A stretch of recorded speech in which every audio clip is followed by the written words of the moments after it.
Citoyenne, citoyenne de l'espoir, Abby Maquisard, bonjour ou bonsoir. L'histoire de LCI, là, la chaîne de fausses infos, voilà, on va l'appeler comme ça. Je ne connais pas, moi, LCI. Moi, j'ai pas envie de les connaître non plus. Hein. Ils ont raconté qu'il n'y avait pas de manifestation samedi à Paris organisée par monsieur Florent Philippot. Comment est-ce qu'on peut tenir des propos avec en plus une franchise négationniste aussi sûre, quoi, que que tout ça, ce n'est que de la propagande faite par les pauvres, par les rouges, par Monsieur Poutine, par les Russes, quoi. C'est les Russes, c'est les Russes, voilà. D'être Monsieur LCI. Vous savez, quand un enfant se met à mentir, il est pris en flagrant délit de mensonge, il est puni. Oui, ouais, les enfants sont punis, oui. Oh, ben, bien souvent, la punition n'est pas bien grave, hein. C'est des gamins, c'est des innocents, quoi. Hein. Qui a cassé le beau vase en cristal de mamie? C'est pas moi. C'est pas toi, non. C'est le chat, sans doute. Oui, c'est le chat. Ah, c'est le chat, oui.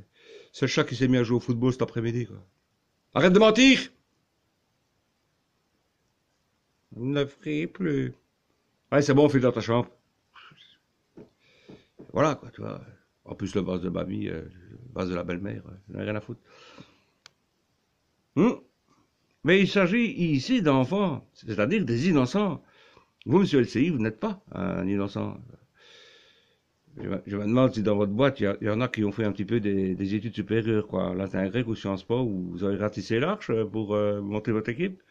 Qu'est-ce que c'est ça pour une histoire de branquignol? Mentir et ainsi d'une manière aussi éhontée. Faites attention, monsieur LCI, faites attention. Parce que au Moyen Âge, vous savez ce qu'on faisait aux menteurs? On leur coupait le bout de la langue. Pas toute la langue, non, c'était pas nécessaire. Juste le bout. Ah ben, ça peut s'exprimer, hein, phonétiquement. Qu'est-ce qu'il dit? J'ai pas compris. Comment ça se fait qu'il parle comme ça, cet homme-là? Ah ben, on lui a coupé le bout de la langue. Ah, c'est un menteur. Ah ben, il a été bien puni, hein. Ah oui, ça. Ben, j'espère maintenant qu'il dit la vérité. Ah ben, ça, on ne sait pas le dire, hein. Je comprends plus. Mais je sais, de nos jours, on ne coupe plus la langue, le bout de la langue aux gens. Mais bon, peut-être d'autres moyens de vous fermer votre klaxon. Hein, vous clouez le bec, par exemple. Hein, ça va faire mal aussi. Hein.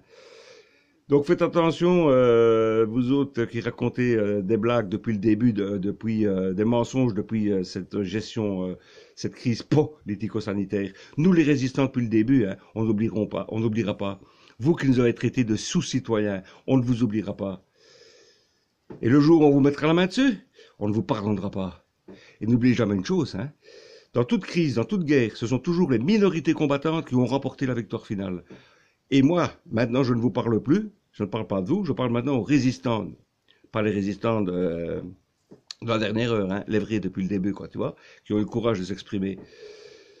Eh bien, citoyennes, citoyens résistants, moi, il me semble que de plus en plus, la roue tourne en notre faveur. On remporte des petites batailles, ne lâchons rien. De toute façon, à long terme, c'est nous qui gagnerons.